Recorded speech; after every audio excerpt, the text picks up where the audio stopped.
Okay guys, well, we have submerged in Thailand. Wow, what a trip. So we landed late last night from Jakarta and came to this beautiful country. Really excited to see what we can learn from being here, but really excited. You know, Thailand has a very unique history. Actually, Thai people are not fully native to the land here. They actually originated from southwestern part of China, and they migrated here in the 11th century.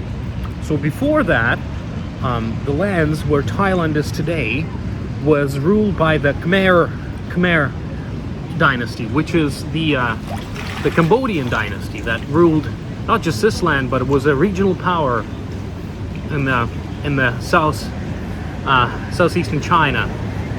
So Thai people migrated in the 11th century, started, taking foothold here in Thailand, started bringing up some kingdoms, and by the 14th century, they have established them so well that a new kingdom arose. It was called Ayutthaya Kingdom, and it would last for almost 400 years. And this was a Thai-dominated kingdom.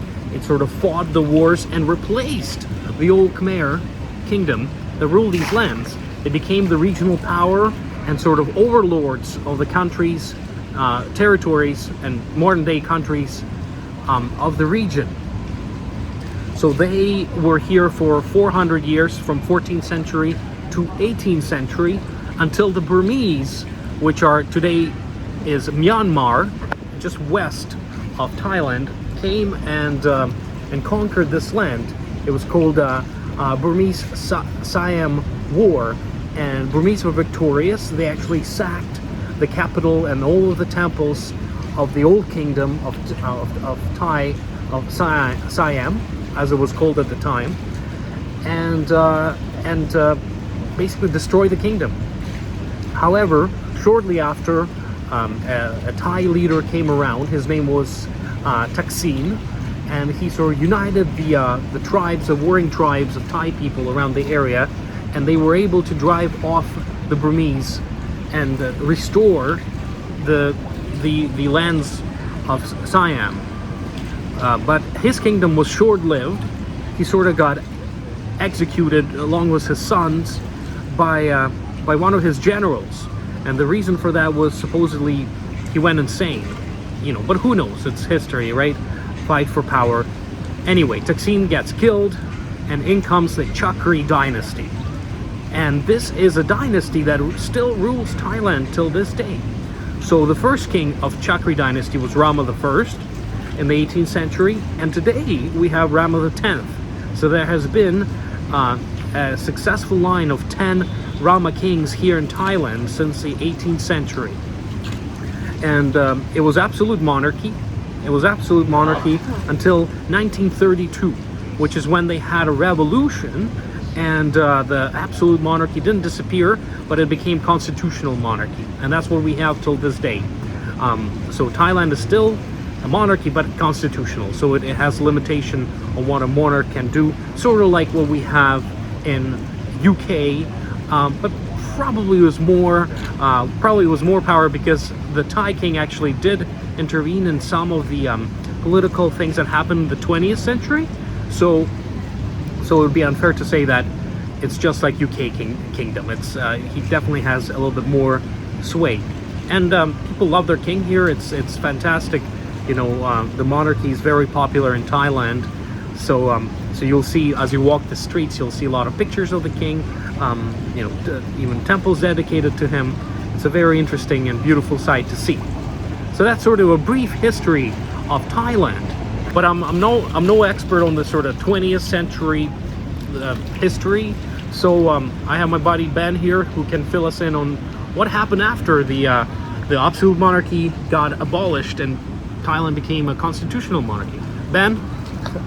Yeah, so just some fun facts in terms of Thailand today. So as Nick said, in 1932 they had a coup, basically an army coup against the royal family because they thought they had too much power, and so a group of army officers calling themselves the People's Movement or People's Party, People's something,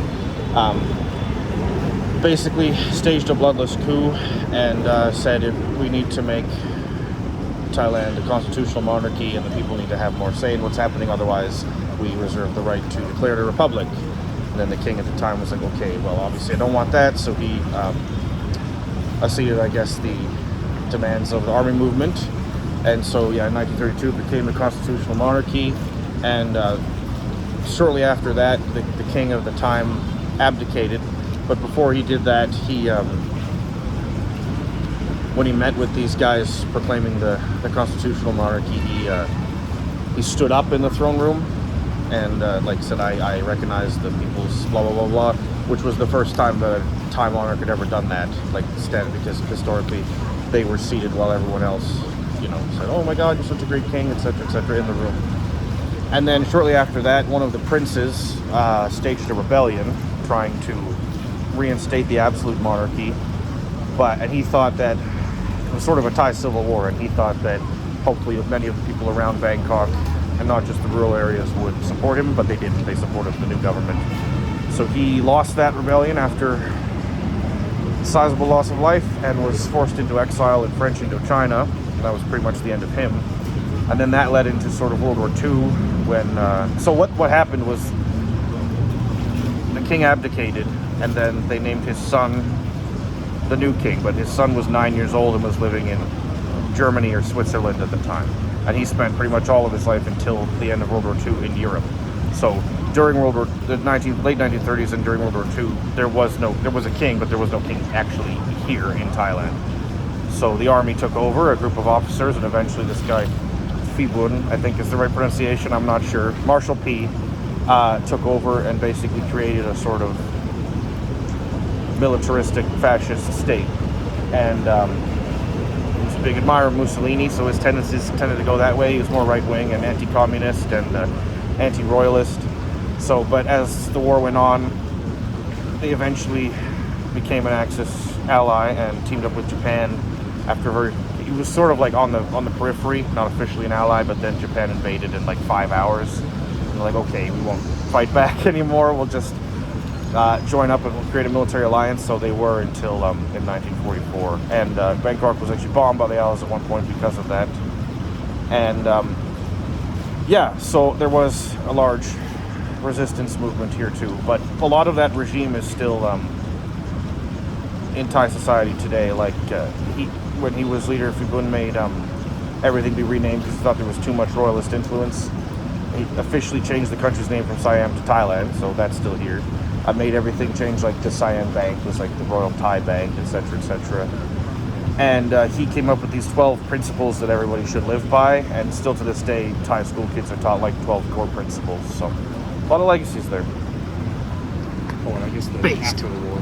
What happened after the war? Yeah, and then there you go. So once the prince came back, because after the war, obviously, he was able to rule here, so he came back, but like a year after he came back, he was found shot to death in his bed. So they ended up executing some like house servants for that. So fun facts. Interesting. Well, and after that, Thailand actually had a really turbulent time. I think it is the fourth largest coup attempts count in the world.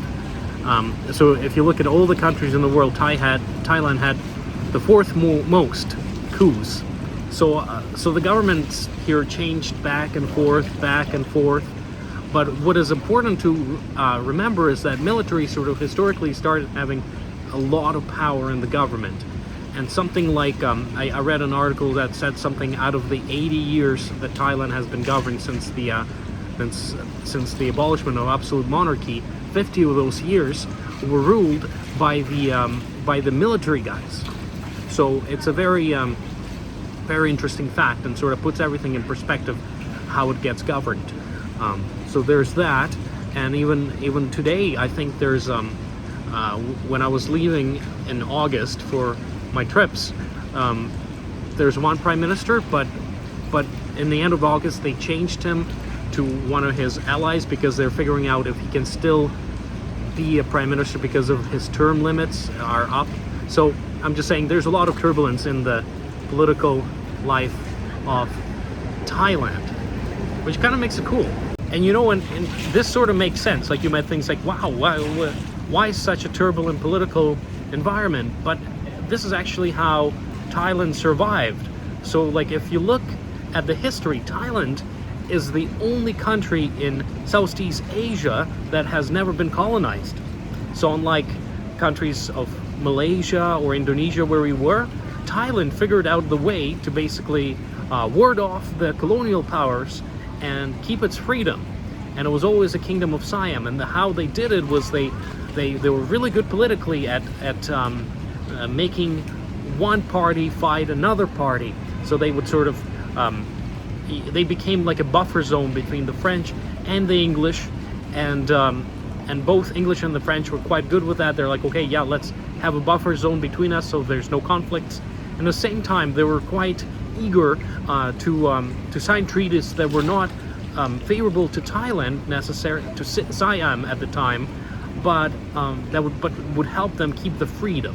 So they did a lot of concessions, but as a result, were able to keep their freedom. So something really cool to know, and that sort of explains why political environment is so complicated, because it is high-level politics, right? People are fighting for power, and they're doing it in a very very interesting and elevated ways. So it has deep roots in history too. And tomorrow we have one day. We only have one full day in Thailand, unfortunately, because we got to get on with our trip to Kazakhstan. But we will try to see some of the great places here in Bangkok. Some of them are the great statue of Leaning Buddha. There's also a golden Buddha statue that is world renowned. Of course, the Royal Palace, and we might fit in some more places. So we'll see what happens tomorrow. But anyway, excited to explore together with you guys. So see you tomorrow. Alright guys, so we went out for a snack in this little Chinese restaurant here in Thailand, in Bangkok.